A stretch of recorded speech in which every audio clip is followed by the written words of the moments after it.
Chapter 8. The Spear Bryionak.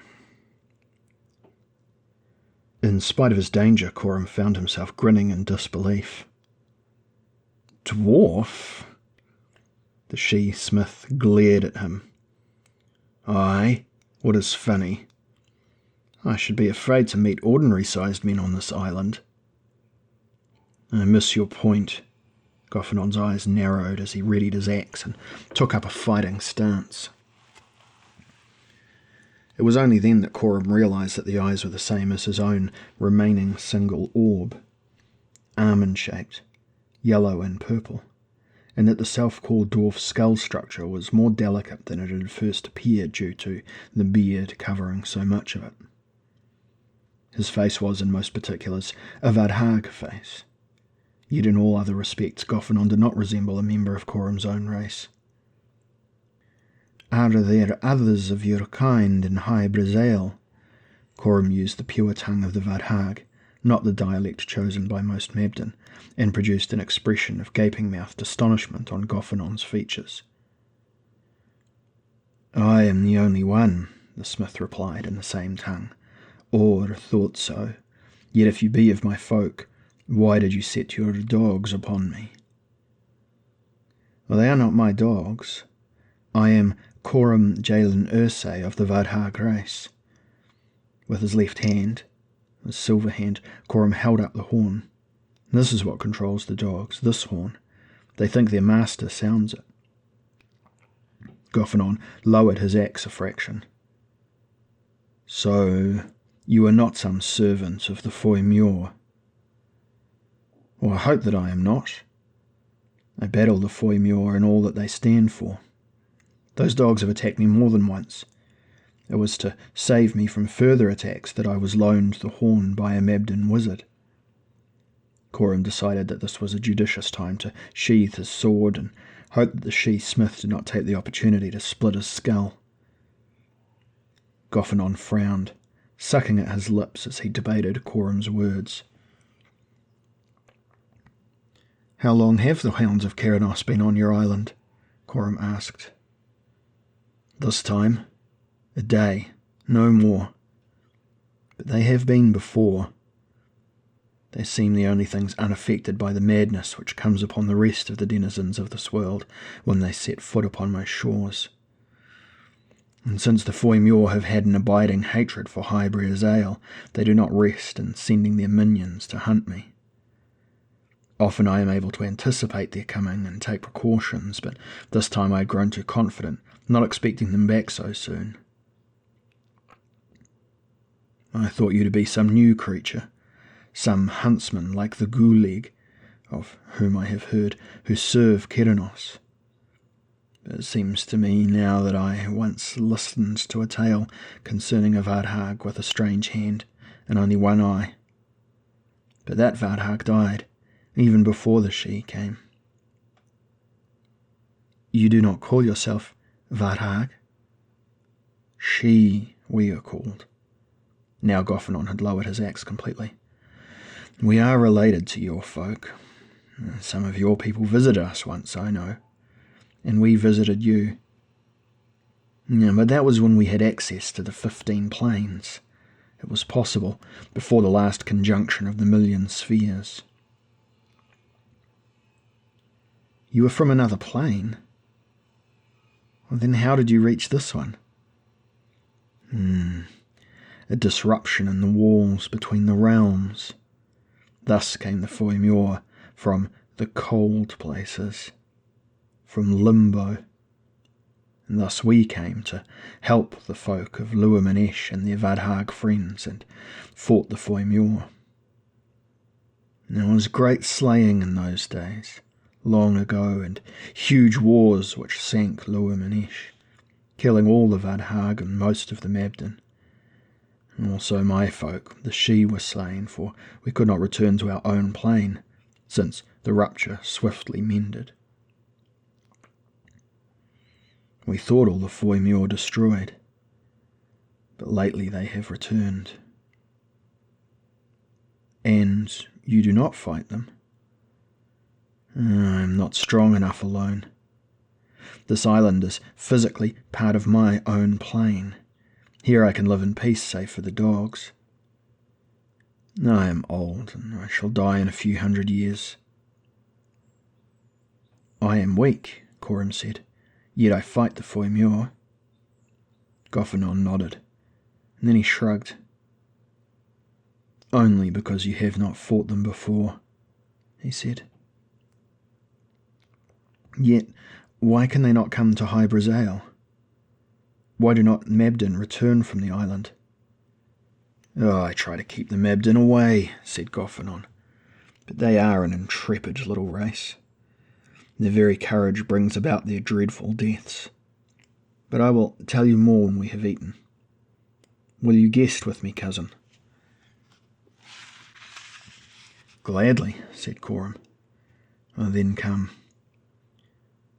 Goffinon began to climb back up the rocks, worked his way around the ledge on which he had stood to fight the hounds of Keranos, and disappeared again. His head reappeared again almost instantly. This way, I have lived here since the dogs began to plague me. Coram climbed slowly after the she, reached the ledge and saw that it went around a slab of rock which had an entrance to a cave. The slab could be moved in grooves to block the entrance, and as Coram stepped through, Goffinon put his gigantic shoulder to the slab and heaved it into place. Inside was light coming from well-made lamps set in niches in the wall. The furniture was plain, but expertly carved, and there were woven tapestries upon the floor. Save for the lack of a window, Goffinon's lair was more than comfortable. And while Coram rested in a chair, Goffinon busied himself at his stove preparing soup, vegetables and meat.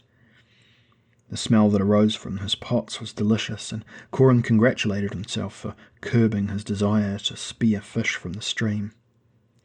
This meal promised to be much more appetizing. Goffinon, apologizing for the scarcity of his plate, for he had lived alone for hundreds of years, put a huge bowl of soup before Coram. The Vadhag prince ate gratefully. Next followed meat, and a variety of succulent vegetables, which were, in turn, followed by the best-tasting fruit Coram had ever eaten. When at last he sank back in his chair, it was with a feeling of well-being such as he had not experienced in years. He thanked Goffinon profusely, and the self-styled dwarf's huge frame seemed to writhe in embarrassment. He apologized again, and then seated himself in his own chair, put an object into his mouth which was like a small cup, from which projected a long stalk which Goffinon sucked at, holding over the bowl of the little cup a piece of burning wood. Soon clouds of smoke issued from the bowl and from his mouth, and he smiled with contentment, only noticing Coram's surprised expression some time later. "A custom of my folk," he explained. "It is an aromatic herb which we burn in this way and inhale the smoke. It pleases us." The smoke did not smell particularly sweet to Coram, but he accepted the she's explanation, though he refused Goffinon's offer of a bowl of his own smoke.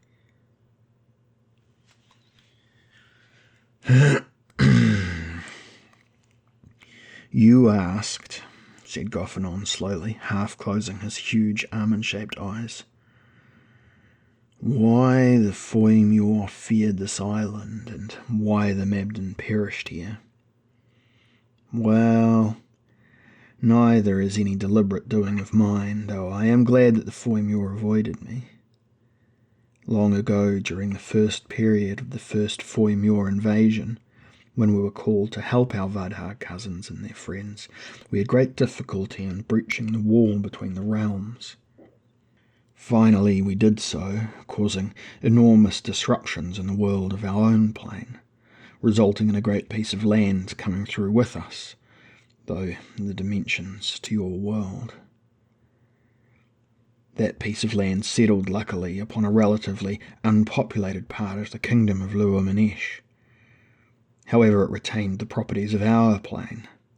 It is, as it were, part of the she dream, rather than the Vadhag, the Mabden, or the Foimure dreams.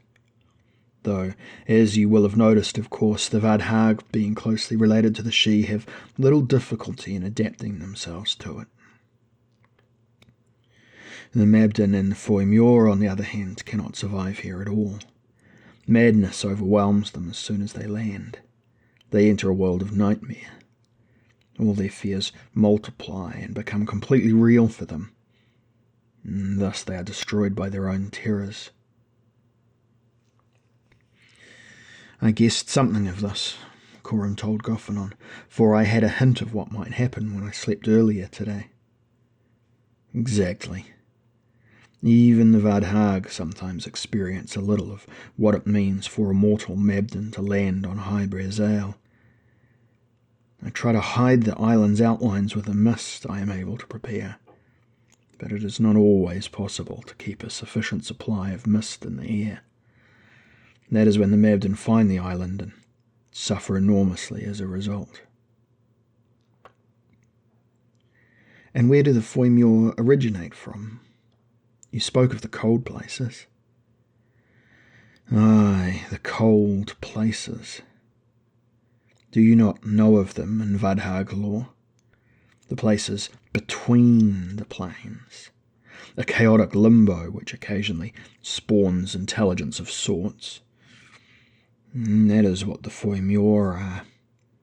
Creatures of limbo who fell through the breach in the wall between the realms and arrived upon this plane, whereupon they embarked upon conquest of your world, planning to turn it into another limbo where they might best survive. They cannot live for much longer, the Foimure. Their own diseases destroy them. But they will live long enough, I fear, to bring freezing death to all but High Brazail, to bring freezing death to Mabden and to all beasts, even the smallest sea creature. On this world it is inevitable. They will probably outlive me, some of them, Kerenos anyway, but their plagues will slay them at last. Virtually all this world, save the land from which you have just come, has died under their rule. It happened quickly, I think. We thought them all dead, but they must have found a hiding place, perhaps at the edge of the world where ice always may be found. And now their patience is rewarded, eh? Goffinon sighed. Well, there are other worlds, and those they cannot reach. I wish to save this one, said Coram quietly. I would save what is left, at least. I am sworn to that. Sworn to help the Mabden. Now I quest for their lost treasures. It was rumoured that you have one of these, something you made for the Mabden in their first fight with the Foimure ages since. Goffinon nodded. Aye, you speak of the spear called Bryionak. I made it. Here it is only an ordinary spear, but in the Mabden dream, in the Foimure dream, it has great power. So I heard. It will tame, among other things, the bull of Bryionak, which we brought with us when we came. A she-beast? Aye, one of a great herd. He is the last. Why did you seek the spear and carry it back to High Brazail? Oh, I have not left High Brazail. The spear was brought here by one of the mortals who came exploring. I tried to comfort him as he died raving, but he could not be comforted. When he had died, I took my spear, that is all. He had thought, it seemed, that Bryionak would protect him from the dangers of my island. So, you would not deny the Mabden its help again? Goffinon frowned. I do not know.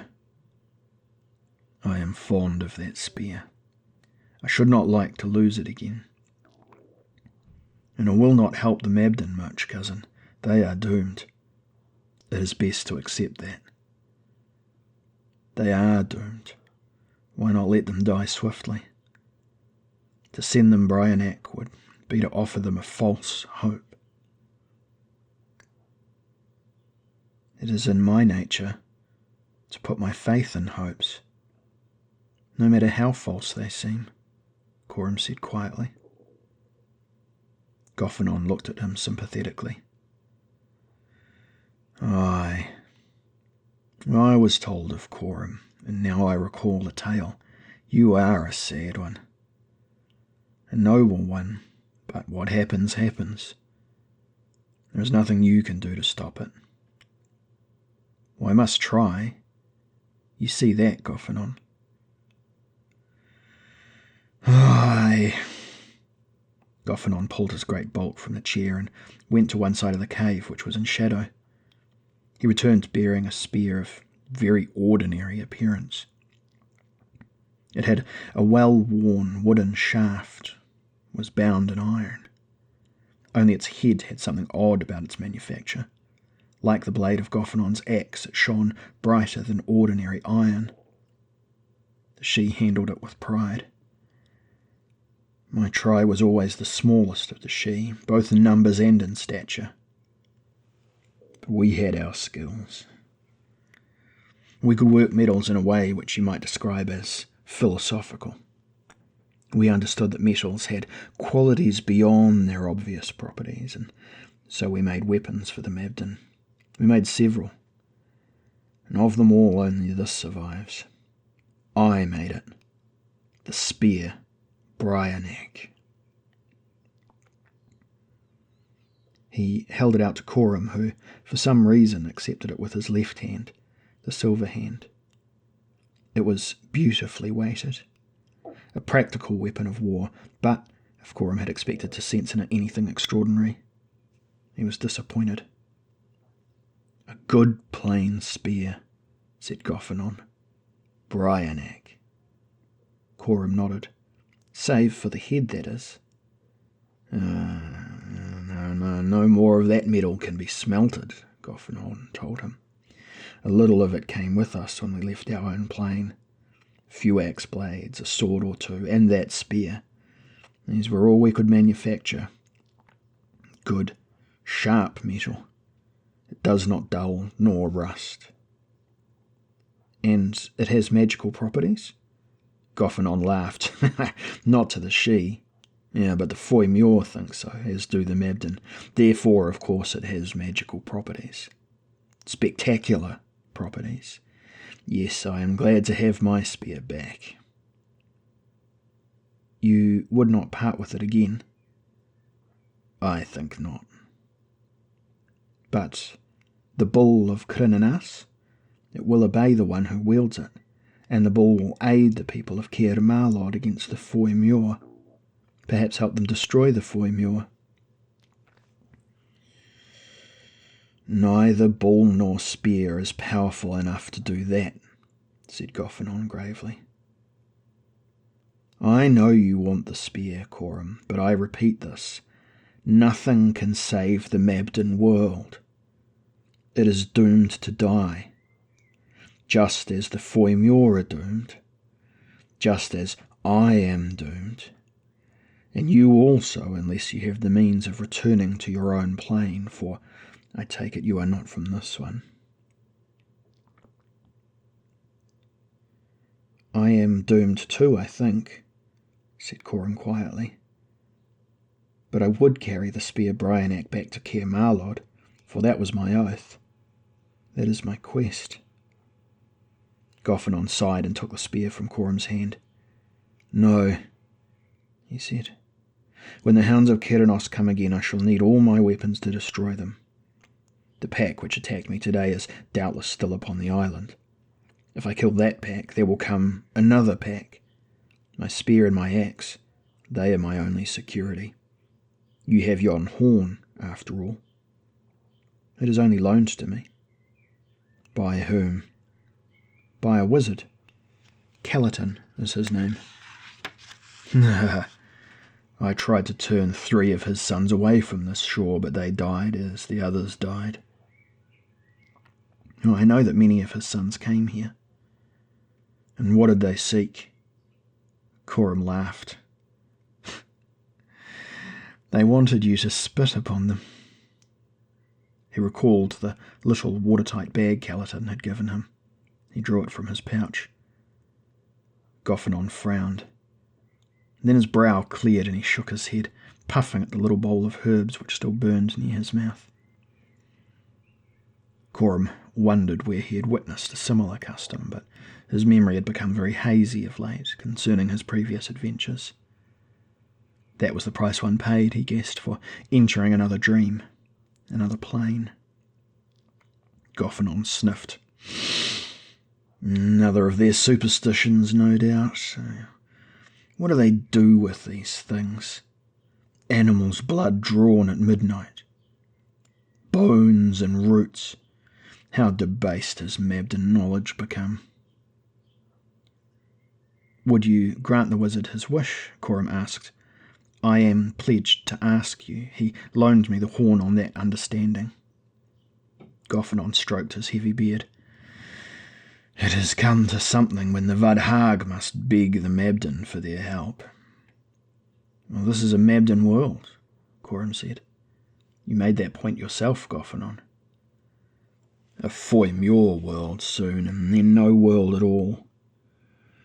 Well, if it will help you, I will do what you want. I can lose nothing by it, and I doubt if your wizard will gain anything either. Hand me the bag. Coram passed the bag to Goffinon, who grunted, laughed again, shook his head again, and spat into the bag, handing it back to Coram, who, somewhat fastidiously, replaced it in his pouch. But it was the spear I really sought, said Coram quietly. He regretted his insistence after Goffinon had taken his other request with such good humour and, as well, had offered him good hospitality. I know. Goffinon lowered his head and stared at the floor. But if I help you save a few Mabden lives, I stand the chance of losing my own. Have you forgotten the generosity which led you and your people to come here in the first place? I was more generous in those days. Besides, it was our kin, the Vadhag, who asked for that help. Well, I am your kin, then, Coram pointed out. He felt a pang of guilt at playing on the she-dwarf's better feelings. And I ask, one she, one Vadhag, 7 Foy-Muir, and still a fair horde of the ever-breeding Mabden. Yet it is not much compared with what I saw when first I came to this world, and the land was lovely. It bloomed. Now it is harsh and nothing will grow. Let it die, Coram. Stay with me here in the fair island in High Brazil. I made a bargain, said Coram simply. Everything in me would force me to agree with you and to accept your offer, Goffinon. Save for that one thing. I made a bargain. But my bargain, the bargain the she made, that is over, and I owe you nothing, Coram. I helped you when the devil dogs attacked you, and I helped you keep your bargain with the Mabden wizard. Have I not paid that debt? Must all things be discussed in terms of bargains and of debts? Yes, said Goffinon seriously, for it is nearly the end of the world, and there are only a few things left in the world. They must be bartered, and a balance kept. I believe that, Coram. It is not an attitude inspired by venality.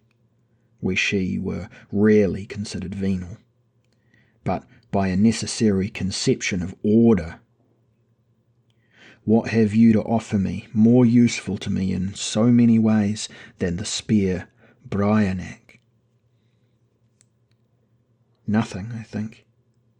Only the horn that will dismiss the dogs when they attack me.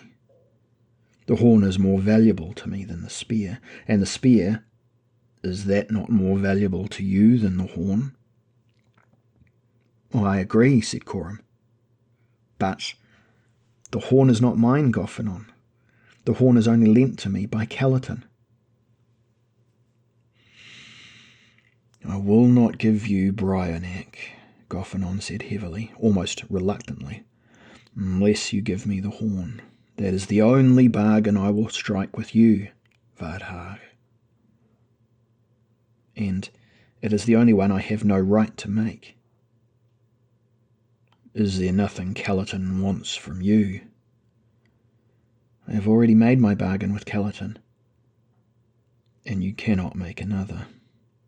Coram drew his brows together, and with his right hand he fingered his embroidered eye patch, as he was wont to do when faced with a difficult problem. He owed Kellerton his life. Kellerton would owe Coram nothing until Coram returned from the island with the little bag of the she spittle. Then neither would be in the other's debt. Yet the spear was important. Even now Caer Marlod might be under attack by the Foy Muir, and the only thing which might save them would be the spear Bryionak and the bull of Crinan. And Coram had sworn that he would return with the spear. He plucked the horn from where it hung at his hip by the long thong looped over his shoulder. He looked at the fine, mottled bone, the ornamental bands, the silver mouthpiece. It was a hero's horn. Who had borne it before Kellerton found it? Cernunnos himself? I could blow this horn now and bring the dogs upon us both, Coram said musingly. I could threaten you, Goffinon, and make you give me Bryionak in return for your life. Would you do that, cousin? No. Coram let the horn fall. Then, without realizing that he had made a decision before he spoke, he said, Very well, Goffinon. I will give you the horn for the spear, and try to make some other bargain with Kellerton when I return to the mainland. It is a sad bargain that we make, said Goffinon, handing him the spear. Has it harmed our friendship? I think that it has, said Coram. I shall leave now, Goffinon. You think me ungenerous. No, I feel no rancour. I merely feel sad that we are all brought to this, that our nobility is somehow warped by our circumstances. You lose more than a spear, Goffinon, and I lose something too. Goffinon let out a mighty sigh. Coram gave him the horn that was not Coram's to give. I fear the consequences of this, Coram said. I suspect that I shall face more than a Mabden wizard's wrath by giving you the horn. Well, shadows fall all across the world, said Goffinon, and many strange things can hide in those shadows. Many things can be born unseen and unsuspected. These are the days for fearing shadows, Coram, Jalen, Ursay, and we should be fools if we did not fear them. Yes, we are brought low. Our pride diminishes. May I walk with you to the shore, to the borders of your sanctuary? Well, why not come with me, Goffinon, to fight, to wield that great axe of yours against our foes? Would such an action not restore your pride?